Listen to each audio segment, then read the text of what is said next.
Three, two, one.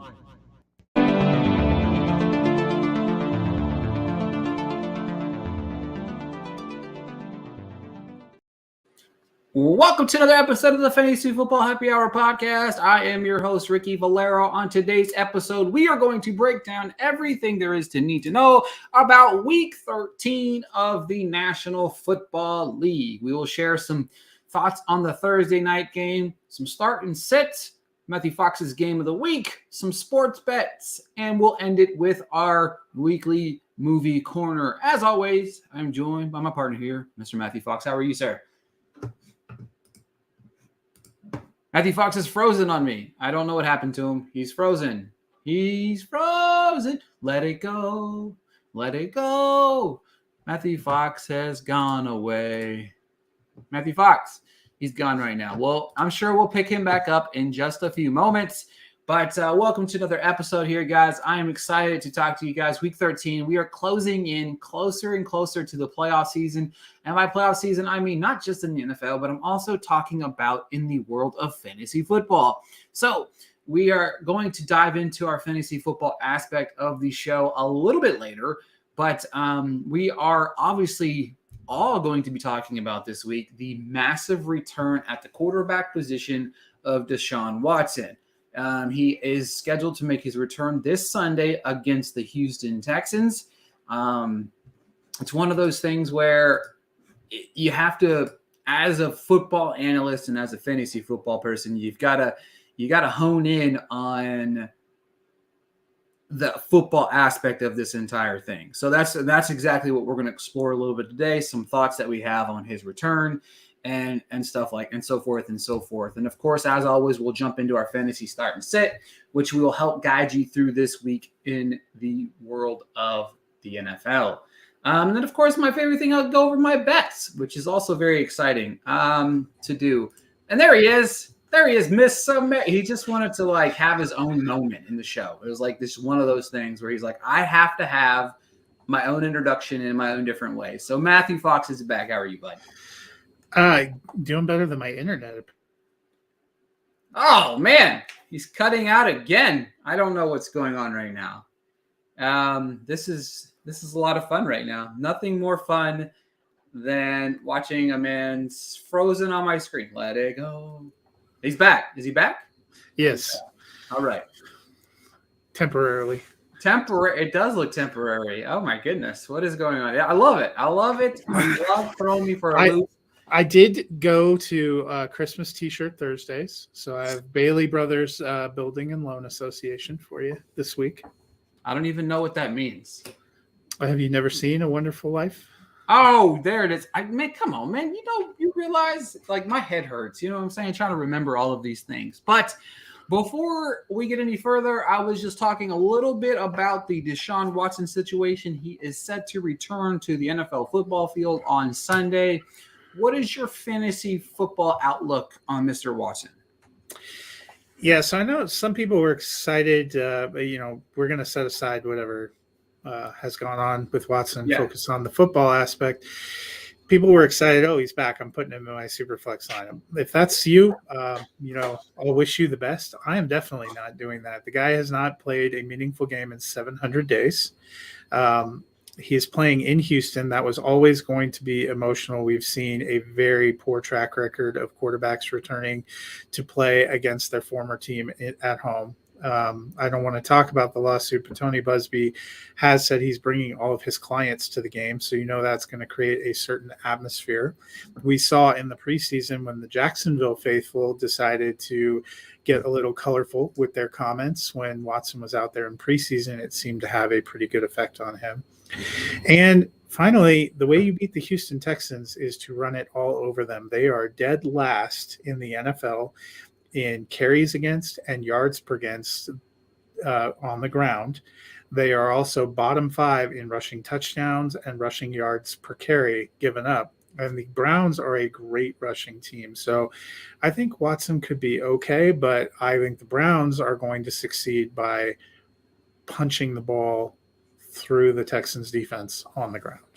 I don't disagree with you, but Deshaun Watson will guarantee throw 2 touchdown passes on Sunday. I guarantee it. 2 touchdowns, 233 through the air. Maybe even one of those being rushing touchdowns. You know what I mean? Watson does have a rushing upside. I just feel like you're right. The pressure's there. I figure that aspect. It's not just the pressure is on so many different levels. The off the field stuff, then you have the on the field stuff. You have the crowd. You have all of these factors come into play. But then you have the contract. You have that in the background because he did sign the first, fully guaranteed contract in NFL history. So that's also in play here. So he's got to produce right away. I just feel like he's going to come onto the football field with a chip on his shoulder. And that's the type of chip on my shoulder. Again, we're talking football only here. That's the kind of guy that I would love to have on my fantasy football roster. I think unless you have a much better option, I'm starting him this week across the board. And I know it's going to vary per person. It's going to vary per what they think. Matthew Fox made some incredible points about what the game plan should be. You know what I mean? Even though I think the coach there always forgets what their game plan should be. It should be Nick Chubb, then whatever. You know what I mean? But they sometimes get lost in that shuffle there. But I don't know. It'll be interesting to see. I'll talk a little bit more about the Browns whenever I talk about some of my bets later. But with that being said, we have a massive, massive game tonight on Thursday Night Football. We got a huge matchup tonight going head-to-head. We've got the Buffalo Bills taking on the New England Patriots. Matthew Fox, share me some of your thoughts of tonight's game. Yeah, I'm pretty excited about this one. There's good potential it will be a competitive game. It may not be incredibly high scoring. I wouldn't be surprised if this is in the teens. New England has a pretty stout defense. Damian Harris has been ruled out, so it's all Ramondre Stevenson. That's great for fantasy, except Buffalo has a very good rushing defense, but Buffalo is missing a few pieces on defense, so that may open it up a little bit. We saw Mac Jones play probably his best game, maybe of his career, on Thanksgiving night, really helping that offense be a little more up-tempo against Minnesota. Jacoby Myers is questionable, has an injury. He's about the only receiver that I would consider playing in any way from the Patriots. The Patriots are a decent NFL team, but in terms of fantasy, they are not fantasy rich. Buffalo on the other side should be. I would wager the defense will be keyed up to try to take Josh Allen away. The Patriots always want to take away the thing you do the best, and the thing Buffalo does the best is their quarterback. He stepped up as a passer the last few weeks. This is one of the rare Thursday night games where both teams come in on a full week of normal rest because both these teams played on Thanksgiving Day. Buffalo looked good. Patriots looked good. I think this is a crucial game for a lot of reasons. Buffalo has a path to get back to the number 1 seed in the AFC by the end of this weekend if things break right, and that starts with them winning. But also, they've lost 3 games. 2 of them have been to their opponents in the AFC East. They can't really afford to lose all their division games and hope to be a dominant team. I think they've got to start turning that around against New England. New England, on the flip side, 6-5. They're on the outside looking in, coming into the playoffs. Every team in their division is above 500. The AFC is very competitive. They can't afford to keep stacking these losses. So you have a couple desperate teams. I expect a good game from Josh Allen, probably a good game from Stephon Diggs. Singletary is the running back I would most want to bet on there. Quick question we have. Gus Edwards, A.J. Dillon, half PPR. I'm going with Dillon. Dillon as well. Also, is it time to bench Kamara? No, it's not. Mozart is not worth. No, I'm not benching Kamara. Yeah, I'd still play Kamara over Mostert. Miami has an incredibly tough matchup of their own this week going against the San Francisco 49ers, and they did not have a robust rushing effort against the Louisville Texans last week, so I'm not banking on the Miami Dolphin rush game this week. Yeah, and Kamara he's got weeks where it's down, weeks that it's up. I mean, let's not forget, he did have 6 catches, this past week.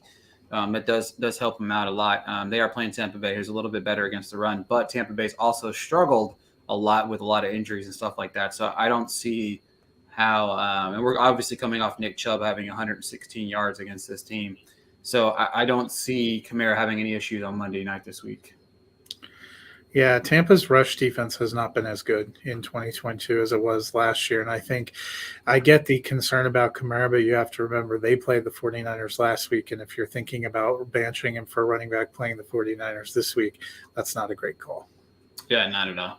All right. So with that being said, tonight's game. Yes. I think it's going to be a good game. I do think so too.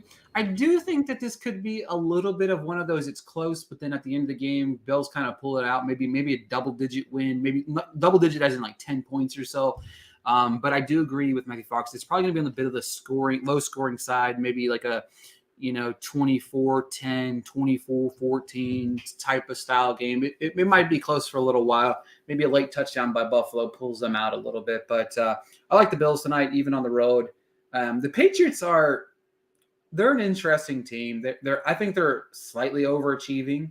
I mean, let's not forget they have 2 wins this year against the Jets, who are still trying to find their own identity, especially on the offensive side of the ball, even though Mike White looked like, Dan Marino last week, you know what I'm saying? But I'm still kind of questioning all that scenario. But did you say you think the Bills are going to win tonight too, right? We're on the same page there? All right, perfect. All right. Yeah, I think the Bills really have to win. They can't afford to drop another game in the AFC East.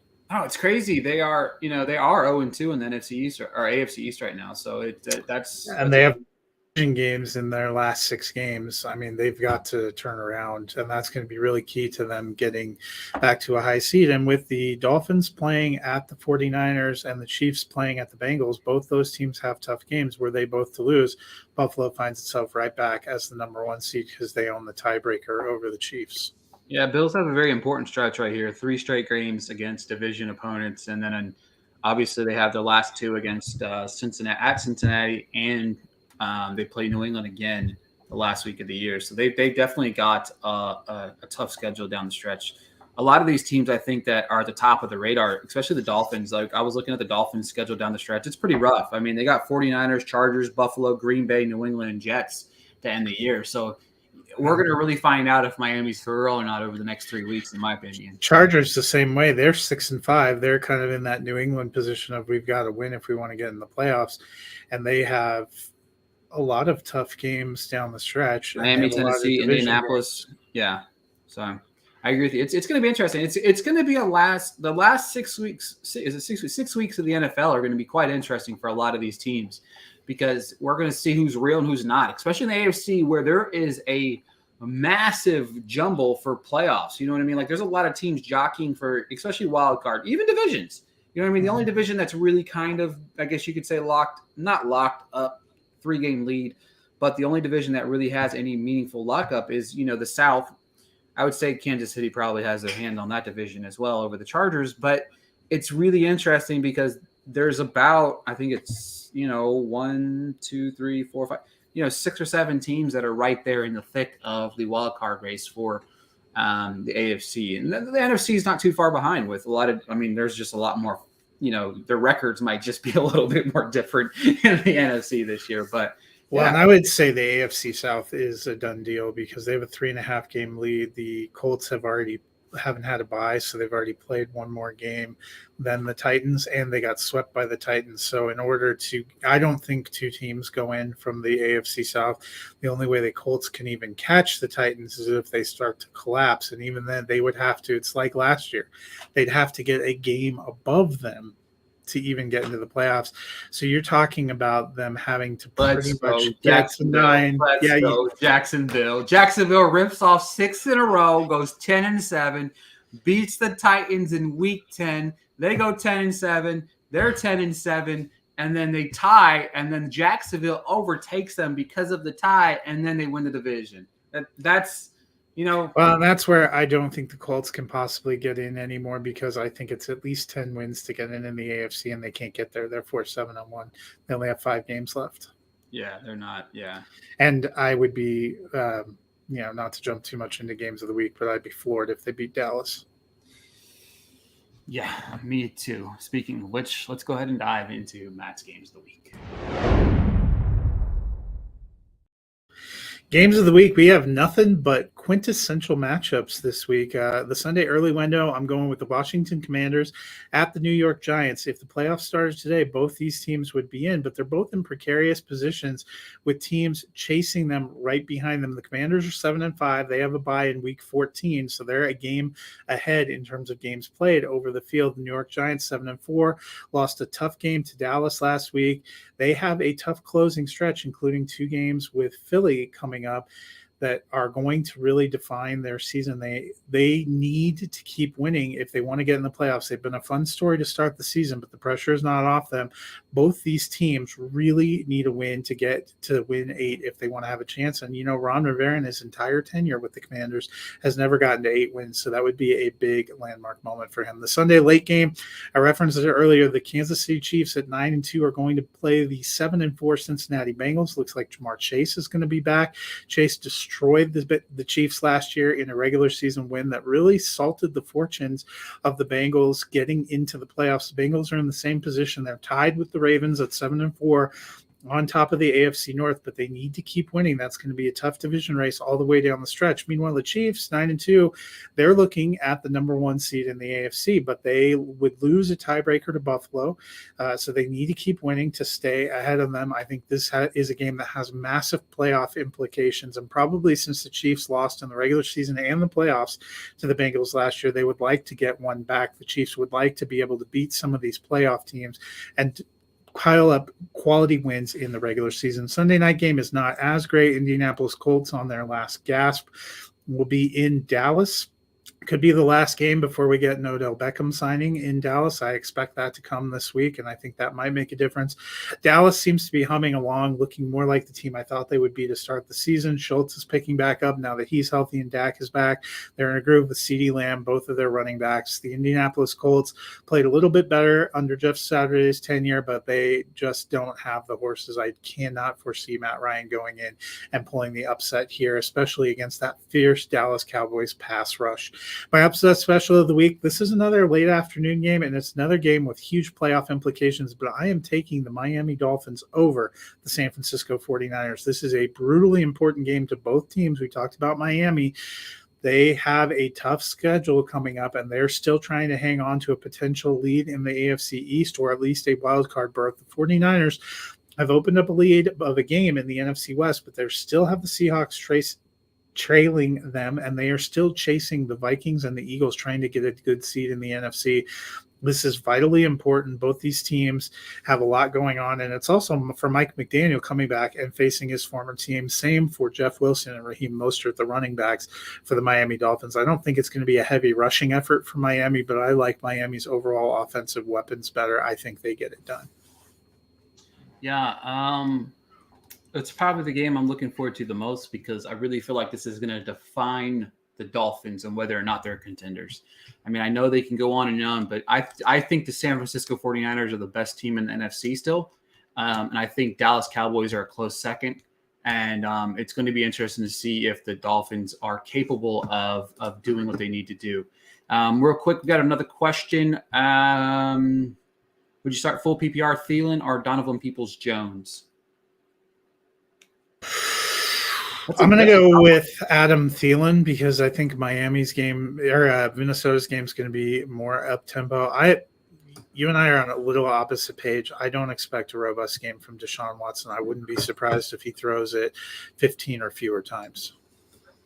I agree. I think it's Thielen, but we're going to be on the opposite ends of the Watson system here for the heading into this week's game, and it'll be interesting because I think either way we're looking at a quietly an interesting game, to say the least.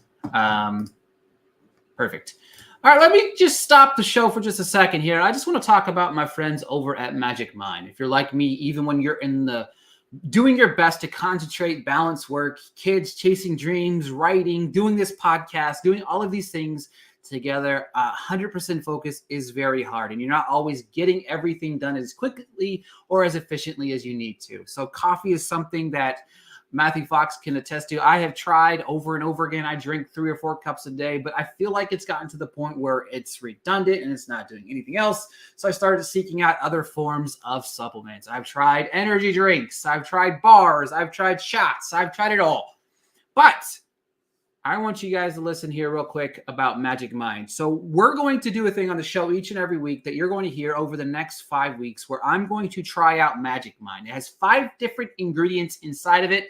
I'm going to butcher every single one of these ingredients, but you're going to at least know what they are. First off, I know what matcha is, okay? It contains way less caffeine than coffee, so I'm already going to get that caffeine boost that I need because caffeine is something that I need. But then we got Bakubo Madara. You know what? A nootropic that improves your attention span, something I need 100%. Matthew Fox can attest to that as well. Ashwagandha, I don't know. It's an adaptogen that reduces stress and anxiety. My stress is through the roof. Another thing Matthew Fox can attest to. And then we got Rhodola rosea, a nootropic and an adaptogen. This is just me butchering the names, but you can check it out in just a second. It reduces fatigue, anxiety, increases your body's resistance to stress, improves physical and mental endurance, and enhances mental clarity. And then, of course, we have the lion's mane mushrooms, which yet another nootropic. It reduces anxiety, inflammation, which is something that I need help. And then we got cordyceps mushrooms and also reduces and then strengthens your immune system along the way. The fun thing about it is, like I mentioned, you can join me on this journey as I do this over the next few weeks. I'm getting my package very shortly, which means next week I will be able to share my first thoughts on and my honest reaction of the product over the course of the next 4 weeks and what it's like life post Magic Mind. If you want to join me in this journey, totally recommend checking out magicmind.co/ranch. That's magicmind, magicmind.co/ranch. And you get 40% off your first subscription. Yes, 40% off. Or you can get 20% off your first one-time purchase. My 40% code only lasts for 10 days, so you might want to hurry up. Again, I have 20% code to share with you guys. It's ranch, like ranch dressing. You know what I mean? RENCH. To use it, make sure to check out magicmind.co/ranch. And then, of course, you enter that code ranch at the checkout.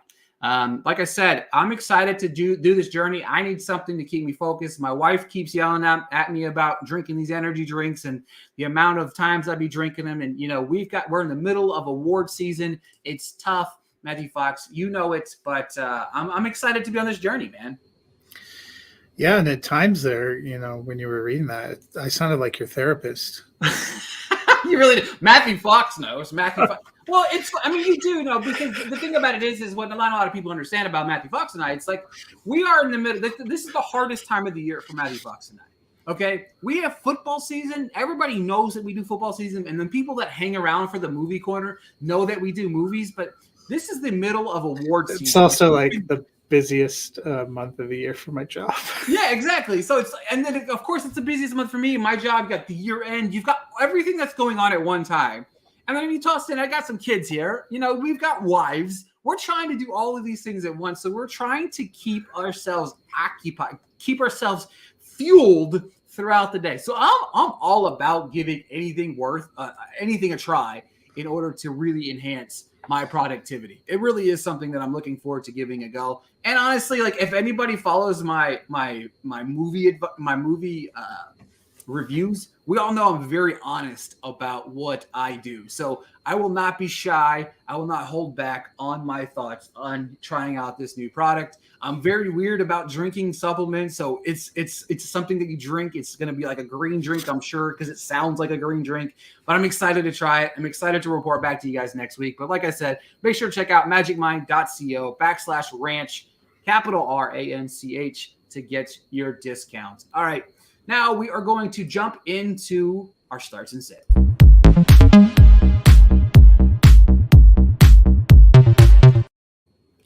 Boom. We also know that I butcher names each and every week on this podcast. It happens. It doesn't matter if they're football players or there's supplements that go into drinks. It doesn't matter. I'm not very good at it. But as we do each and every week, we're going to talk about start and sit. We have 2 bye weeks this week. Next week's going to be a brutal one. I mean, there's 6 teams on a bye next week. That's going to be insane. I can't wait to dive into that, said no one ever. But with that being said, I am going to jump right into my starts for the week. I'm starting Aaron Rodgers this week. I know it sounds kind of crazy coming off the game that he did. It's the Chicago Bears. If there's one team that I can confidently feel like Aaron Rodgers is going to go on the football field and throw 2 or 3 touchdown passes, it's against the Chicago Bears. I think they're going to handily beat them in what could possibly be his last game against the Chicago Bears. You know what I mean? And especially in a Packers uniform, but maybe overall. So we all know the history. We all know their relationship. We all know everything that goes down with that. My start at the running back position is Jamal Williams. My goodness, he's one of my favorite players in football right now, just based on the fact that he's carrying one of my teams. I love it. My start at the wide receiver position is Christian Kirk. He's seen a nice little run. Yeah, he got paid a lot of money and everybody criticized him, but I feel like he's had a really good season. And they're taking on a Lions team. That game could be about 90-90 by the end of the half. And then my start at the tight end position is David Njoku. I think that I know Fox has said, he's optimistic about Watson, but I think one thing's for sure is if he feels pressure, he's going to try to go to that tight end position. Njoku's had a solid season when he's on the football field. I like Njoku this week. Fox, what do we got for your starts for this week? Yeah, so my started quarterback, Justin Herbert. I know he hasn't dominated in the way that we saw some of the first 2 years. He had that rib injury to start the season, and then he's lost almost all of his big weapons for huge chunks of the season. But you know what? He's getting the Raiders this week. Oh, we lost Matthew Fox here again, folks. We lost him. We lost him. Is he coming back? We don't know. He might be coming back. I don't know. He's saying a bunch of good things about Justin Herbert, which is something that I love to talk about, just because Justin Herbert is one of my favorite quarterbacks in football. It doesn't really matter what my brother says about Justin Herbert. I'm a big Justin Herbert guy, and I continue to love Justin Herbert, and I look forward to many more successful seasons of Justin Herbert at quarterback. But I'm going to talk about my sits real quick while we get Matthew Fox back in the show here. But my sits of the week are going to be at the quarterback position, Russell Wilson. I know we've talked about, is he back? We're back. Some Chiefs fan jumped in there, I think. And so my quarterbacks are Justin Herbert, all of his weapons coming back. I like that. I mentioned that the Houston Texans can't defend the run, so my running back start is Nick Chubb, who is RB5 on the season. My wide receiver start, Jamar Chase, coming back off injury. Last time he played the Chiefs in the regular season, he caught 11 passes for 266 yards and 3 touchdowns. I like that option. And then my tight end start, Dalton Schultz. He's healthy. Dak is finally back. Last 3 games, 13 receptions, 3 touchdowns. He's looking more like the guy I thought could be the overall tight end 1 to start the season. Oh, wait, a real quick question. Trying to time Sarah, it's Kamara or Rashad for full PPR. Lenny looks healthy. Give me Kamara. Yeah, I'd start Kamara as well.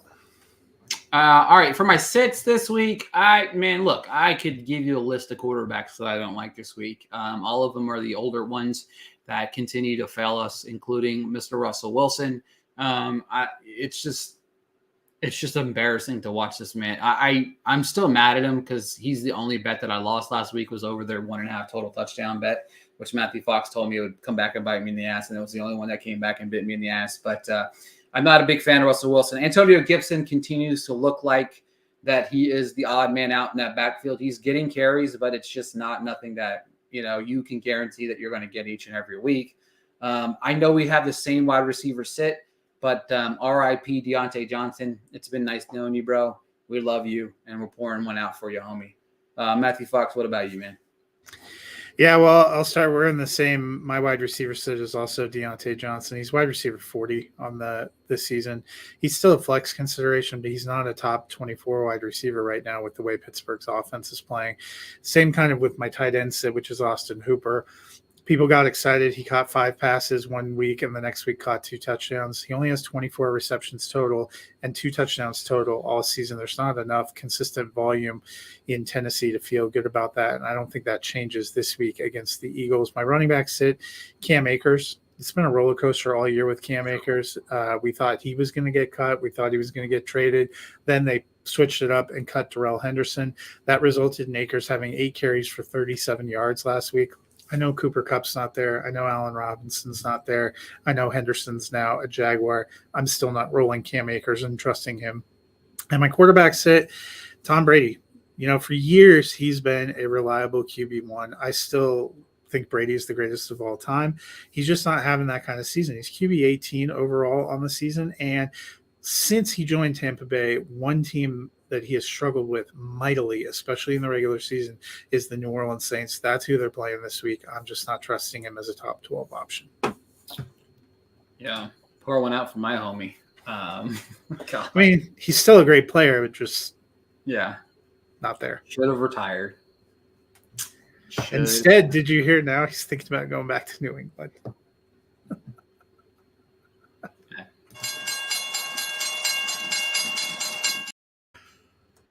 I'd rather talk about things that make me happy, and that's winning money. So last week I had a very, very, very strong week of betting. I went 6-1 overall on the week. Let me recap those bets real quick. I took the Commanders -3. I had the Broncos over 1.5 total touchdowns, which is the only bet that let me down. My parlay ended up being Hurts and Rodgers over 1 touchdown pass and the Packers plus 14.5. I had Herbert -0.5, so he had to have one more touchdown pass than Kyler Murray, and that cashed. The Raiders plus 3.5. That was my lock of the week. Also cashed. Back on Thanksgiving, I had the Vikings -2.5 and the Vikings money line and over their total touchdowns of 1.5. So 6-1 on the week. I was 37-19-1 on the season. If you're betting with me, you're making money. I can guarantee it. All right. So where am I going back to? I'm going to go back to a well this week that I loved for the last, I think, 2 weeks. I think I've been riding this team 2 weeks in a row now. And this is going to be week number 3, and that's the Vikings -2.5 against the Jets. I like the Vikings to win this football game. I think that the Vikings make Mike White realize that he shouldn't be a starting quarterback in the NFL, because I don't think that he should be. The Vikings have covered 8 of their last 9 games against the AFC. They've also won 8 of 9 over the last 9 weeks. I think the Vikings handle business relatively easy this week, and I like this bet a whole lot. Vikings -2.5.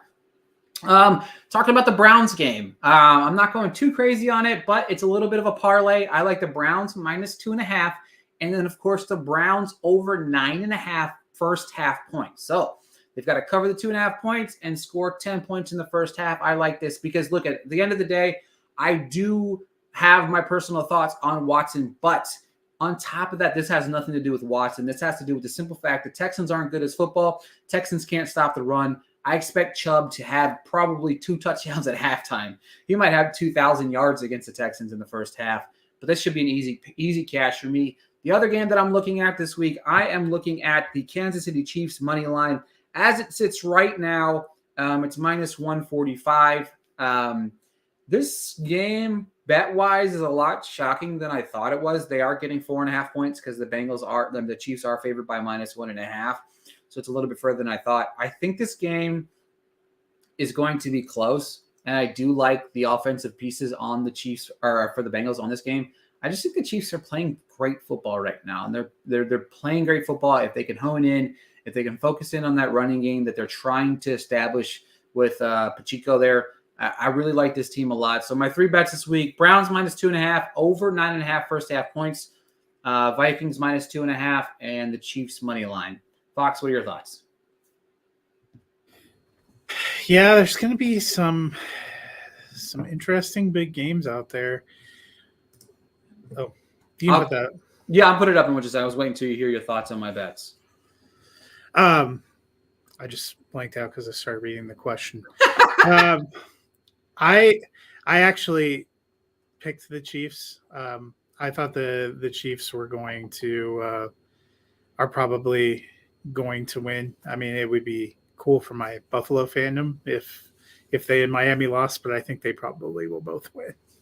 Yeah, I think it's one of those games where I think the chip on the shoulder actually matters. You know what I mean? Like, everybody last week was like, oh, the Titans are going to beat the Bengals because they got a chip on their shoulder. Well, no, they're not a team that can have a chip on their shoulder. They're not. They're not a good football team. They're not good enough to have chips on their shoulders.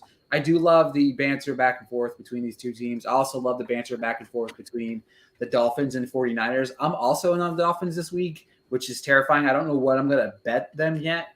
But I'm either going to be completely right or we're going to be completely wrong on that game. But it'll be definitely interesting. All right, we got one more question before we move on.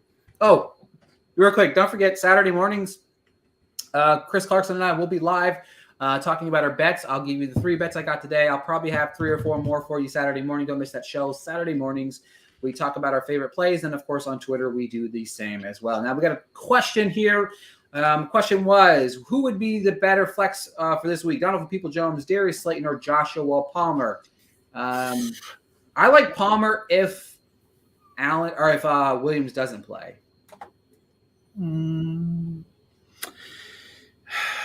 Yeah, but even if Williams doesn't play, we saw DeAndre Carter, Keenan Allen, Austin Eckler. It's hard to rely on volume. I like Darius Slayton probably the best. I like it. I like it a lot. Go Slayton. Go Slayton. I don't know what that was. Sorry, guys. All right. With that being said, we dotted our I's, crossed our T's for this week in the world of the NFL. We had Fox, be a prima donna and just jump in and out of the show just because he wanted to make a couple different appearances and just be like, hey, you know what I mean? I get it, though. You know what I mean? I love you. Much like the Broncos, once you think you can rely upon me, I just crumble. With that being said, make sure you're checking out the Music City Drive-In to check out all of the articles, weekly post over there, especially Matthew Fox weekly football post. Check out Chris Clarkson and I's Locks of the Week, and of course, all the movies and other content that's going up every week. With that being said, if you listen for just the sports part of this podcast, we appreciate you tuning in. If you stick around for the movie corner, Matthew Fox and I are going to talk about some of the movies we watched recently, and enjoy your day.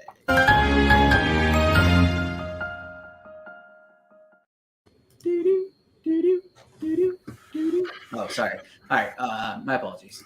I just wanted to throw it out there that as we talked about a little bit earlier while I was doing my wonderful ad for our friends over at Magic Minds, it is that busy time of the year where Fox and I are strifing, like just going through movie after movie after movie after movie. So the biggest week's release in theaters is Violent Night, the David Harbour as Santa Claus, kicking ass, taking names. It's theaters. It's a film that I really, really enjoyed. It's just no nonsense fun. It was perfectly timed because I have seen so many just long, slow movies. My only bone to pick, the second act was a little long. Fox, when are you seeing this movie? Violent Night? Yes. Probably on Saturday. Okay. I'll be interested to hear what you think of it. I think you'll like it. I mean, like I said, it's kind of no nonsense fun, really. You know what I mean? Like that's what I was excited to see it. I'll probably be going by myself. I was like, "Hey, Lynn, a Christmas movie opens this week," and she's like, "What is it?" I was like, "Santa battling some terrorists," and she was like, "You can go by yourself." Santa baby. I mean, there's some funny things about the movie that once you see it, you'll understand. There's a callback to everybody's favorite young kid movie as well. So I'm pretty excited to hear your thoughts on that. Willow dropped. I didn't watch it. What are your thoughts? I did watch it. Did you like the original film? I don't remember watching the original. I probably did. The original film is a treasured part of my childhood growing up. It's sad that Val Kilmer can't be a part of it because he was such a huge part of the original film, and they kind of dance around his character not being in there. It was fun to see Warwick Davis as Willow. It was never a movie I thought needed a sequel, and I feel the same about the show. The first 2 episodes are okay. There are some interesting moments, but I don't really know where they're going. And to me, it lacks some of the humor that is what made the original film one that I liked. But it's okay. I will undoubtedly finish it, but it wasn't incredible. Yeah, I forgot it's a show. I could care less now. I care less, even less than I did before about it. Just yeah, 2 episodes dropped, and I think episodes are going to start dropping weekly. I think there's 6 in all, kind of like the Santa Claus return, which I don't know if you've been watching. I've been watching that. My wife loves those movies. The show has been okay. The novelty of it is probably what got people. It feels like that month right now for Disney Plus. They're like, hey, let's get some things out of the late 80s and early 90s that did well for us and bring back those happy IP for people who are looking for something to watch. A few things still lingering around in theaters that we both recommend. Obviously, She Said, Bones and All, The Menu, all 3 movies that we both liked, which, you know what I mean, we're on a roll with liking each other, liking films we watched. We both liked Inspection. I thought it was a good movie. Jeremy Pope's performance is what really stands out the most in that film. I'm excited to see Devotion. Haven't seen it yet. I know you did. I know you liked it. I did. You like Pinocchio, not as much as I thought you would, but I mean, it's a little strange. I really liked the box that we got for Pinocchio. Last Onion, it's not coming out. I don't want to talk about that quite yet because it's not coming out yet. But I'm excited to dive into December. This coming Wednesday, I'm seeing Babylon. I did see a movie last night that I did not love at all. The more I think about it, the more I hate it. And that's The Whale. I think it is a film that is, I just don't think it's a good movie. And I don't think Fraser's performance is that great. I think that he's probably the second best part of that movie. Hong Chow was really the best part of that movie. I think the script is a disaster, and I just hate it. I mean, I probably am going to go to my letterbox and lower it even further than I already did. It's at 2 stars, and I think it's more of a 1.5 star movie. So I'm just not. I hate it. So there's that. Like The Fabelmans. Which if you watch Eric and I's review of The Fabelmans from Sunday, we felt differently. It sucked. So not your show. The show is great, except for what you said about The Fabelmans. But your hate is inspiring me to want to just vote for the top of the box of every award category and every time that we have to vote together. And I look forward to finding new pod. If you're looking for somebody, if you want to do a podcast in 2023. So you did reference it. She said took over my number one spot. I am predisposed to, it was a viewing of the paper when I was a teen that really made me interested in journalism, and I've always deeply loved those journalism films. But it's just such a powerful movie, a powerful story. I was one of those people that Spotlight was by far my number one the year it came out. It's in my top 50 films of all time. She said a lot of the same energy, and as you well know, pulling 5 stars from me is about the hardest thing in the world. I have rated almost 7,100 films now, and only 35 have I ever given 5 stars. It's an incredible film.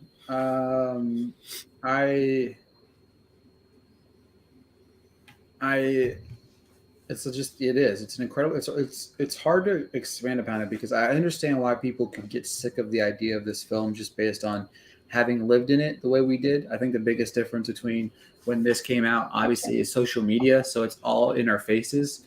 When something like Spotlight came out, I wasn't really super aware of the situation that transpired with Spotlight. You heard vague things about it, or for me personally, I didn't know a whole lot about that story. But then when you dive into She Said, you hear it.